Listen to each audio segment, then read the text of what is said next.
It is a crossover for the NBA playoffs. I'm David Locke of Locked on Jazz, and I'll tell you why Isaac Harris and Nick Angstadt are a bunch of homers that just blow smoke.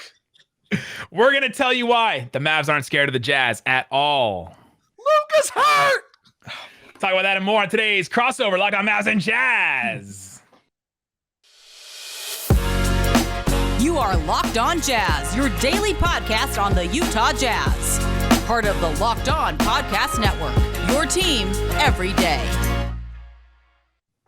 How are you? I'm David Locke, radio voice of the Utah Jazz, Jazz NBA insider. This is Locked on Jazz, your daily podcast on the Utah Jazz, giving you insight, expertise, geeky numbers, and hopefully making it way better to be a Jazz fan every single day. He's Nick Angstadt.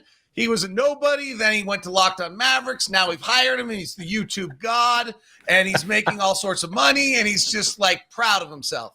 He's Isaac Harris. He's a regular contributor for Mavs.com, and I only know that because I listen to Locked on Mavs way too much. That's why that is. I do know that because he's Isaac Harris. And they are Locked on Mavericks. Thank you very much for making us your first listen of the day. We are free and available on all platforms, including YouTube, where Locked on Mavericks is throttling Locked on Jazz, but I'm learning the tricks of having Luka as the lead of every single story. Just put it as the first word of any title, and you'll just I had my biggest YouTube show ever the other day.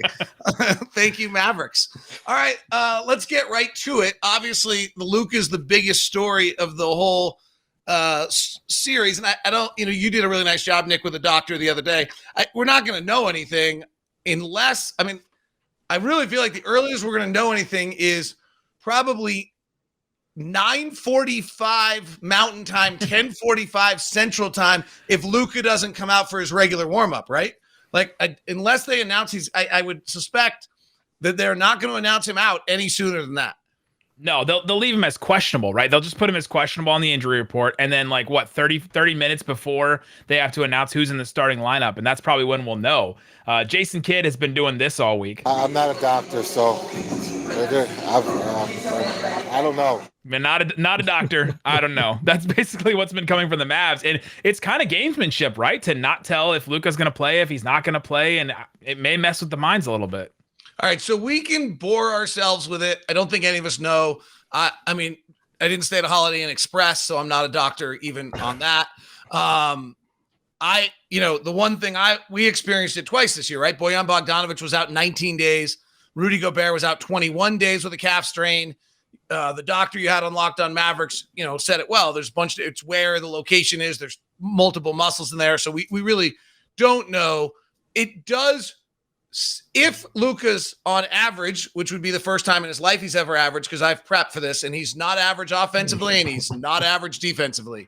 Come on, that was actually pretty funny. Yeah, no, that was a hit. Just letting it go. This is his best defensive season of since being in the NBA. So right. Yeah. Let's see. What are we going to compare that to? The best Trae Young. He's better than Trae Young. Better than Trae Young. Okay, so this is the best edition of the Kardashians. This season 4 of the Kardashians is the best ever. Is that what we're talking about? There is that's where he's Kendall. He's Kendall of all. Right. Let's be honest. If Luka's defense was a sitcom, it'd have been canceled. So they wouldn't have a season 4. He's the best offensive player in the Western Conference, though. That guy in Denver is right there, but those two are really quite dominant. I don't misunderstand Maverick fans. I'm having fun. So you're 19-7 since you got Dinwiddie, 18-5 when he plays. Isaac Harris, I tip my hat to you. You're the one who on the trade day said we're going to be better because of this. So I give you credit for that. It might have had something to do with the fact that Kristpas Porzingis is the bottom 5% of isolation defense and the bottom 10% in pick and roll defense. So what has changed for the Mavericks? Let's assuming Luka plays, in that stretch that has made you guys 19-7 since the February 10th trade. Well, we talk about teams trying to find who they are, what's their identity. And I feel like ever since they were kind of clashing there for a while of two different identities of trying to make the Porzingis Luka pairing fit. And then they make the trade, and then they can just fully embrace. Even before they traded Porzingis, they started experimenting towards the end of games because he was out with injury. Yes, but then they started like experimenting with this more small ball stuff, and like, all right, are they kind of laying the groundwork for what this team could look like without KP? They make the trade, they fully embrace it, they know exactly who they are, and they finally got the third creator ball handler on the team, and that's what we had been longing for so long. It's like, can we get another guy out there who can create and can make plays, can score on the perimeter? Because they were putting just so much of the load on Brunson outside Luka. So Dinwiddie's just helped tremendously with that, of having 3 guys now compared to 2. And does it help? You're better when Luka's off the floor, which is crazy. Your plus minus. Is that because you have those 2 other ball handlers? Is that where it's helped most, is when Luka's actually off the floor, not so much when Luka's on the floor? Well, Jason Kidd said, after the trade happens, he admitted in a media session of, hey, our goal is to have 2 of these 3 guys on the floor at all times. So to have at least 2 of those guys now, to when if Luka stepped off previously, then it was just Brunson running the show with other guys who really can't create or put the ball on the floor. So now having 2 of those guys on the floor at all times, it made the world of a difference for them. And part of this, the way that they started the season, I mean, we've heard the narrative. Anytime somebody talks about MVP, it's like, oh, well, Luka started the season off bad. Well, part of that is the Mavericks were losing all the minutes that he was playing at the beginning of the season. Like, that he had a pretty bad negative net rating to start the season. Then he gets injured, and trade happens and all that. Now it's been positive, but but what was keeping the Mavs afloat was Brunson and the bench. It was the bench that was really keeping them alive in those stretches. What was the truth on why Luka didn't have a good start of the season? Oh, he just didn't come into. He didn't. I mean, he admitted he didn't come in good shape. He had the long off season. He had the Olympics. He had all that, and he even said, he's like, I took too long of a break, and he was just out of shape. And it just at some point it's going to click for him, hopefully. But he's so young. He's like, hey, I'm just going to play in the shape, and he did that, and then now he should be first team All NBA. I just wish I was out of shape and could score 25, 8, and 8 in an NBA game and just average that. Sounds good to me. So let's assume that Luka's average, which was my joke that he's not, but so it's 14 days. So he would play game 4, possibly if it's Saturday, would be the first time we would see him. If he's off for 14 days, is there a conditioning problem? Like, does he get out of shape quickly, or is he just made some strong efforts to not quite be in shape? I don't know how to say it any other. Like, is there a conditioning issue there that you're concerning? I think I know for a fact they change up some things at the beginning of the season, just with some details of off the court and stuff. So I would hope that there's not. I honestly don't have a great answer for that. I mean, I'd hope not. One of the big things that he said he changed was his diet, right? That was one of the things that he said that he changed in the middle of the year. He's like, I had to change my diet. I had to fix it. And I'm sure he heard from Dirk. He got some, advice from Dirk about, what Dirk changed. And, Dirk worked with Nash, and those 2 guys kind of changed their diet in the middle of their career and lasted way longer than anybody thought that those 2 guys could last in the NBA. And so I'm hoping that that's the advice he got from Dirk on that, changed his diet up. And so it hopefully won't be as bad as it was at the beginning of the season, but I am concerned about it a little bit, that he won't come in just completely 100% fresh, and because that's what they'll need Luka to be 100% fresh to beat this Jazz team. They just do. So since the trade, you're 15th in the league defensively, and I tried to dig down on this a little bit in some prep. What I thought was interesting, you actually have like this incredible defensive game against Boston in early March. You have a pretty good defensive game against the Lakers. So, I mean, that's a non-playoff team. That's something everybody can agree on this. We can just all marinate on that. But what was interesting to me is part of your defensive rating is okay because you had these amazing defensive games against Portland, against 2 against the Rockets. Like, your defensive rating against Portland was a 77.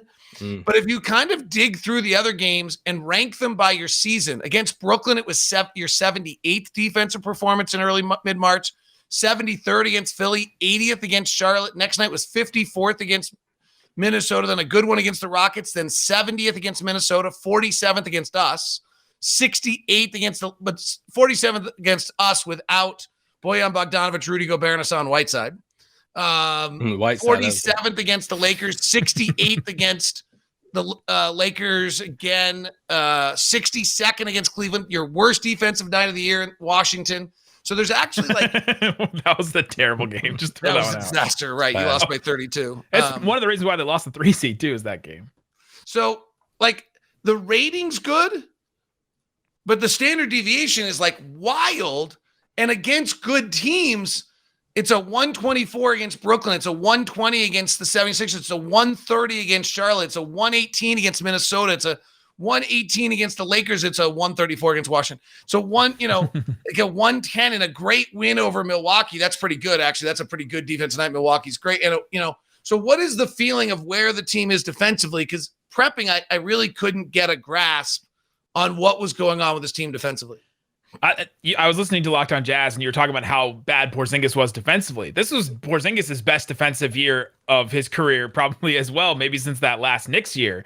He was a pretty good rim protector, right? Like the Mavericks had built an offense where they just funneled stuff kind of to the rim a little bit, and then Porzingis could just like wall it off a little bit on the rim. Now, anytime you got him out in space or anything like that, it was game over. But he had been good in that spot. And now the Mavericks don't necessarily have a rim protector. So what their defense is predicated on now is it's 100% effort. It's just getting to the right spot, knowing where to be in the right spot, being locked in all the time, knowing where your rotation is, being able to fly from one corner to the other because somebody rotated and you have to go cover the other corner shooter now. And it's all an effort. So we've seen the Mavs this last month or so have these games where they're just like, all right, we lock in for one quarter defensively and we win the game. Like that Boston game, they won one quarter. Like they literally outscored the Celtics one quarter and they win that game. I think it's the same with the Cavs game too, where they just locked in for a quarter and they can win the game. And the rest of it, they kind of, lollygagged around, whatever word you want to use for that. And they threw out different schemes also. They go against Brooklyn and they're bringing that hard double on KD the entire game, to where another game they're running zone a lot. So he switches up stuff a lot, even mid game, to where defensive game plans, they might change, by the game. So it's kind of weird. We've joked that it was kind of like the honeymoon phase after the trade. It's like everybody got really excited. They were all bought in. This is who we are. They played really hard defense. And then it reached the spots where the honeymoon phase kind of went away a little bit. And then we slowly started seeing the cracks in the defense again. So I'm curious to see what it looks like in the playoffs. All right, those are my storylines. We'll get into the X's and O's and matchups and all the fun things of what each is going to do to each other in the third segment. We'll turn it over next to our Nick and Isaac to start asking me questions about what's going on. Let's go! There it is. But I got to throw on my Shady Rays. Oh. And you got to throw on your Shady Rays. I tried to get Isaac his, but he hasn't picked him up yet. I threw mine away. No love for Isaac. Isaac, do I need to bring you Shady Rays? I got a pair for him. He just hasn't picked him up yet. Shady Rays is an independent sunglasses company that gives you the features of $200 sunglasses for a fraction of the price. That means polarized lenses, well-constructed, durable frames, and premium high-end finishes. Also, something you won't find anywhere else is Shady Rays' insane protection program. Shady Rays include lost and broken protection on every pair. They will send you a brand new pair if you lose them, no matter what happened. So, Isaac, the pair that he says he has for you that he actually lost, that's really what's going on. He's That's right. I'll send you one. I'll say I lost it, and then I'll get another one from Shady Rays. It's as simple as that. Plus, look at what I did when I bought my Shady Rays. I provided 10 meals to the hungry in America. Awesome. Donated to Fight Hunger in America. When you shop with Shady Rays, exclusive for our listeners, head to shadyrays.com and use the code LOCKEDON to get 50% off 2 or more pairs of polarized sunglasses. Exactly what I did. That's the code Locked On for the best deal of the season. 50% off 2 or more pairs of Shady Ray sunglasses backed by 150,000 verified 5-star reviews. Thanks for making Locked On Mavs and Locked On Jazz your first listen every day. Now make your next listen the other one, Locked On Mavs or Locked On Jazz. Or go listen to Locked On Now podcast. Great stuff. Nightly recaps of every NBA game. You also have MLB. You also have NHL. All kinds of good stuff. Free and available wherever you get your podcast. That's Locked On Now. All right, moving over to the Utah Jazz side of things. The big stories around the Utah Jazz has just been like the collapses. Everyone's just, it feels like they're a bubble and everyone's just waiting for them to collapse, waiting for Rudy Gobert and Donovan Mitchell to break up. Oh, the Lakers are circling around Quinn Snyder. Then the Jazz go on that huge collapse against the Clippers again in the fourth quarter. What's the reason for these collapses that you've seen? Either the Clippers or internally, or does it feel the same way with Utah fans that they're just waiting for a collapse? So the Clippers last year in the playoffs was actually, they did what I actually think Dallas will try to do most of this series. Dallas, I think, is the number one isolation team in the league and the number one drive team in the NBA in efficiency. I think about fourth and fifth in amount of times you do both. I'll get those numbers exactly right here in a second. They're the seventh most drive teams and the sixth most often isolation team, but best in the league at both. That's what they did. They just spread the Jazz out 5 wide, and they just went to work, and they just put their head down and they drove. Now, Donovan Mitchell had a sprained ankle, and Mike Conley had a hamstring problem, and they couldn't move. But that's, and now this year, that's what most teams have done to the Jazz is you cannot have Rudy Gobert in the middle. He's just too good. He's, the number one pick and roll defensive big in the league for the last 3 years. This year, he's third. But he also defended over 2,000 picks, and Robert Williams, who's number one, has defended 1,000 picks. So it's right. And Taj Gibson, who's number two, defended 900 picks. Shout out to Taj Gibson for being on that list. Like Tibbs just keep throwing that man out there and just keep getting him paid. So I think but some of the late game stuff has been defense. So in that the collapse in LA last year in Game 6 was a defensive collapse. I think as you guys learned also, the Clippers aren't the easiest team to knock out. We have that in common. Wow. And so then the other part of it is that for whatever reason, the offense late in games has just become a disaster, frankly. Up to January 1st, the Jazz had the fourth best clutch offense in the NBA at 122.8. COVID hits. January's kind of like we just wash it from our system. You guys had that last year, like before the freeze, kind of that stretch. Yeah, right. And you had a little bit of it this year in late December. You just kind of eliminate it when you talk about the season. After February 1st, we went from 122.8 and the fourth best offense in the clutch to 26th and a 93.6. And, there's a lot of stuff going on. Bojan Bogdanovic is not hitting some shots, but honestly, it comes down to Don. Like, for whatever reason, Donovan is just super struggling in the clutch right now. I frankly kind of look at that and say, it's pretty unlikely to continue. It's a small sample size. He's not making some shots. There's certainly some things, wrong depending on your sample size. You can go most recently, he's 2 of his last 19 and 0 for 4 from 3. But if you take it back to February, he's 11 of 53 and 2 of 20 from 3. And I don't know. Is that fatigue? Is that teams defending him differently? Is that him feeling it and now it's building on itself? Is he taking the wrong shots? I was analyzing Damian Lillard to see what Lillard, and it was interesting. Like, Don plays a lot in the mid-range late in games because that's what everyone tells you you're supposed to do, but I'm not sure that's right. I think you have to be 6'9" to do that. Like, Paul George does that. Kawhi Leonard does that. Luka Doncic does that. Kevin Durant does that. Devin Booker's 6'5". Chris Paul's an outlier. But, like, Dame Lillard lives at the rim in 3. Like, there aren't a lot of guys. Like, Trae Young lives at the rim in 3 late in games. Donovan's not that big. So I wonder if there's a little bit of that. The shot selection's gone awry. But we stop moving the ball. We stop running. Get really stagnant. It gets really ugly.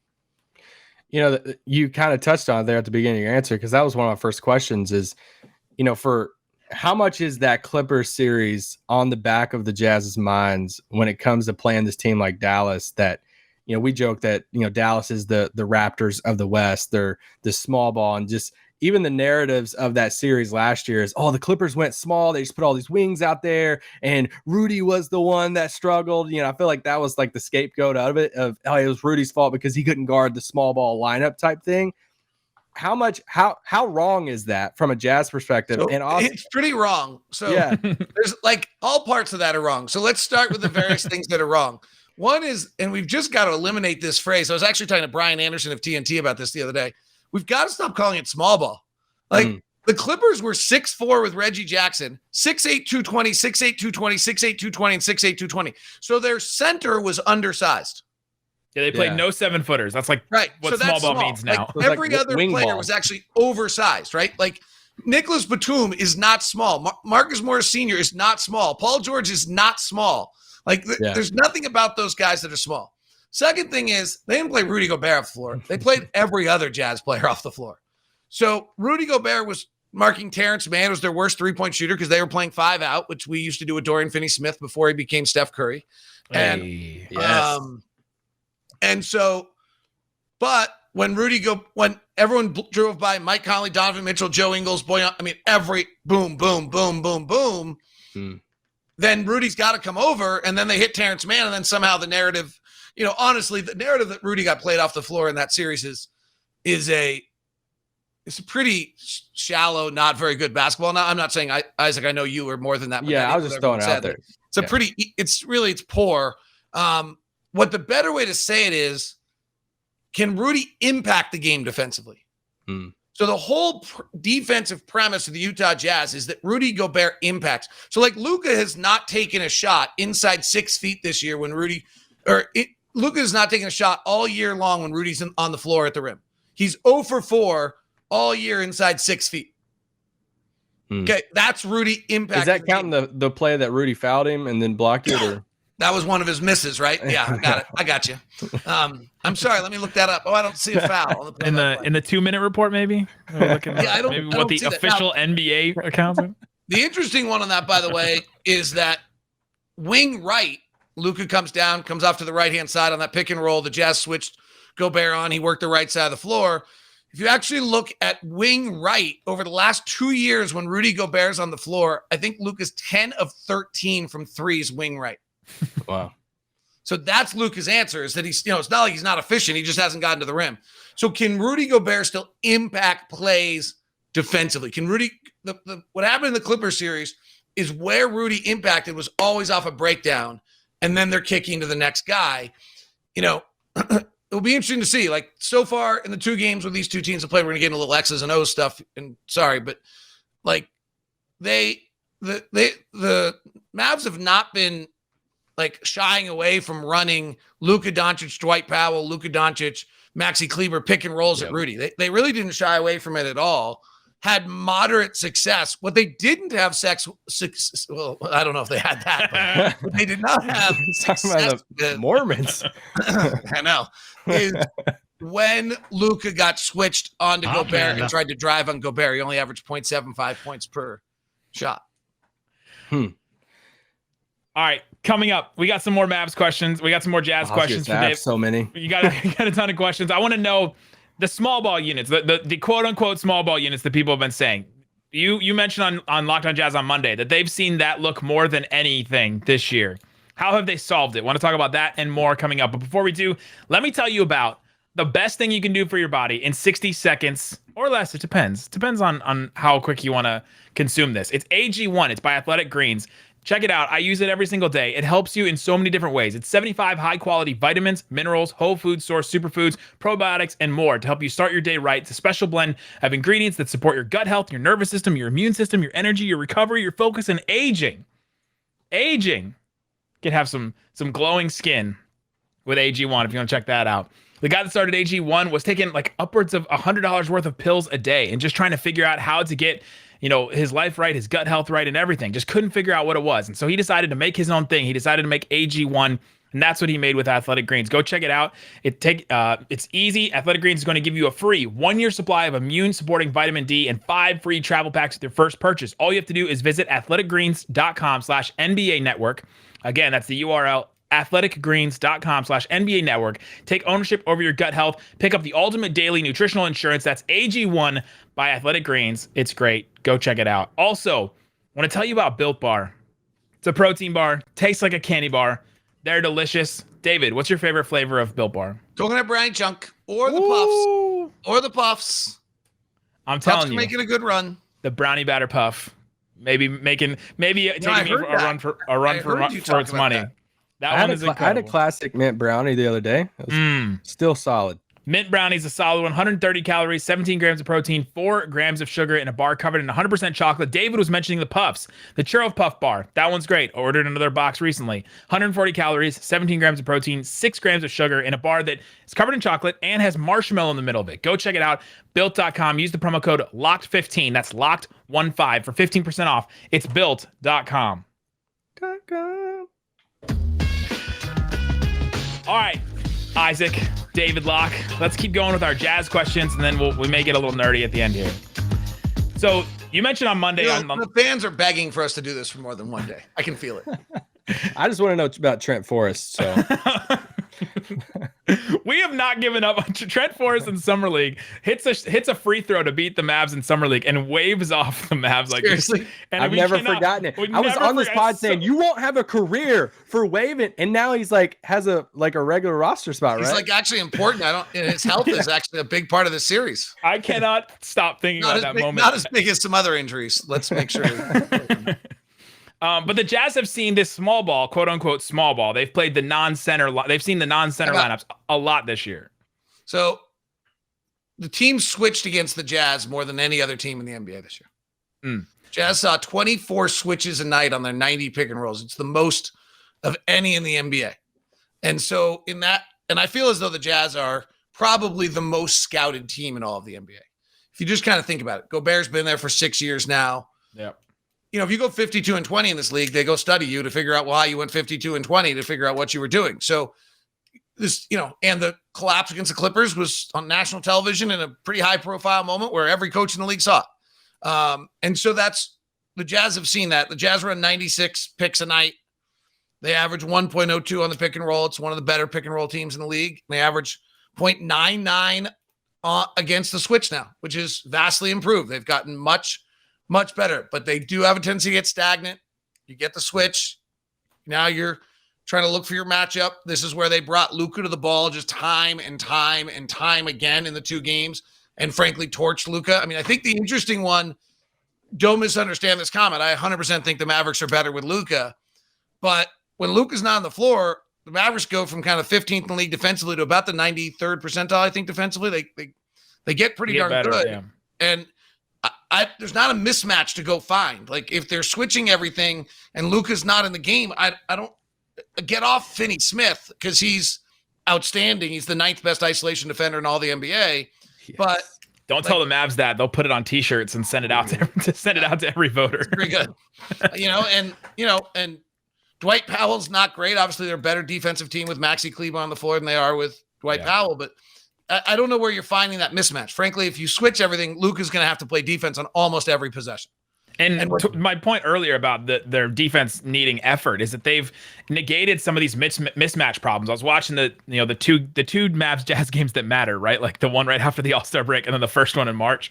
And the Jazz tried to like post up on Jalen Brunson like one or two times with Bojan or somebody else. And the Mavs either kind of like let it happen a little bit because Brunson's pretty strong and stout, but then either that or they'll just send a quick double over and then get the ball out of that person's hands and then just recover fast enough. Right? That's how they sort of negated these like mismatches. So this is going to be so curious about this series. So the Jazz defensive or late game collapses have been largely predicated on lack of ball movement, getting stagnant, playing in the half court, not pushing the ball the way they do during the game, and they get bogged down, and then they get bad looks, and Donovan goes one-on-one, and it doesn't work. They have bad turnovers. In the game in Utah that the Jazz won, the Mavs did that soft double on Donovan, and Donovan willingly got off the ball, and the Jazz swung it around, and Bojan hit a big three, and Conley had a driving layup, and then they swung it back to Donovan for a big three, and the ball pinged all around like the Jazz wanted to. And it was based on the fact that the Mavericks doubled to create, and it created ball movement. So this is a fascinating part of the series where the Mavericks obviously don't want, if Luka's out there, don't want Luka having to guard in space against Donovan Mitchell. That's a disaster. But when they bring the double, it forces the Jazz to do the one thing they're not doing that's causing them all the problems late in the clutch.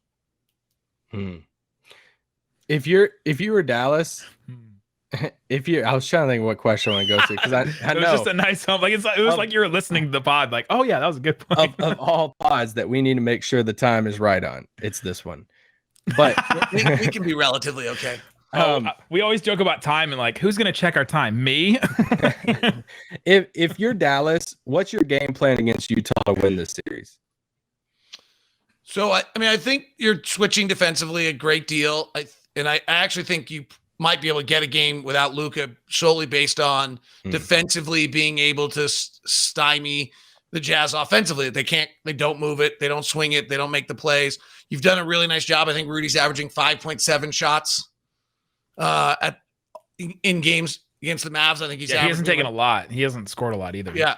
So the first thing, actually, when you're dealing with the Jazz, I know this sounds funny there, but you actually have to make sure Rudy doesn't beat you. Right? Rick Carlisle did not do that very well. Like Rudy used to have 20-20s, but Rudy shoots 75%. So if you're letting Rudy get the ball, it means he's dunking, and dunks are really, really efficient. And it's frankly, the reason the Jazz offense is number one in the NBA is because Rudy's the first player in the history of the NBA to score 15 points and shoot over 70%. It's just really hard to come back from that along the way. And then the fact that they're a pretty good 3-point shooting team, you're just on the wrong side of math. So I really think the first thing you have to do is take away Rudy's role. And you guys in the Mavericks have done a really good job of that at only allowing him to have 5.7 shots per game. Simultaneously, then you got to make sure you're not allowing the Jazz get offensive rebounds, because the Jazz are the 5th best offensive rebounding team in the league. And you start adding in those extra possessions to this, and that's where, again, you're on the wrong side of math. Then they're going to switch everything, right? I think we'd expect that. I don't think we're going to see a lot of zone or things of that nature. I think we're just going to see, and then the question is, how are you protecting Luka if he's playing? And then if Luka's not playing, from the Jazz question, it's where do they actually score? How do they actually beat people one-on-one? Because it's not a great strength of theirs. We saw zone against the Jazz a little bit in one of these games, and I was just like you're going zone against the Jazz? What are you doing? Rudy? Like really? Yeah, I don't. It doesn't use the Jazz are pretty good against zone. And the shooters. And you guys were about 16th in the league against zone. You're the second best offensive team in the league against zone, so I'm sure we're not going to play it much.